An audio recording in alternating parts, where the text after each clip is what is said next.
सांगली शहर आज पुन्हा एकदा अल्पवयीन मुलीवरील बलात्काराच्या घटनेने हादरलेला आहे। एका 15 वर्षीय अल्पवयीन मुलीवर संजय माने या 35 वर्षीय संशयिताने बलात्कार केल्याची घटना उघडकीस आली आहे। या प्रकरणी संजय नगर पोलिसांनी तातडीने पावलं उचलत आरोपी संजय माने यास आटपाडी इथून ताब्यात घेतलाय। घटनेनंतर आरोपीला फाशी देण्याची मागणी करत पोलीस स्टेशन समोर घोषणाबाजी केली आहे। बातमी पूर्ण पाहूया त्याआधी तुम्ही HPN मराठी न्यूज चॅनल पहिल्यांदाच पाहत असाल आणि अजूनही चॅनलला सबस्क्राइब केलं नसेल तर नक्की सबस्क्राइब करा, जेणेकरून आमचे अपडेट्स लवकरात लवकर तुमच्यापर्यंत पोहोचतील।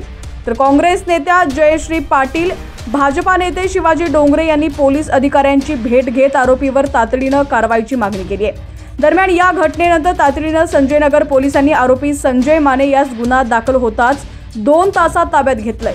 संशयित आरोपी संजय माने 2011 साली प्रिया हॉटेल समोर झालेल्या खुनाच्या गुन्ह्यातील आरोपी असून त्याला 15 वर्षाची शिक्षा लागली आहे। तो सध्या पॅरोल रजेवरती आला होता।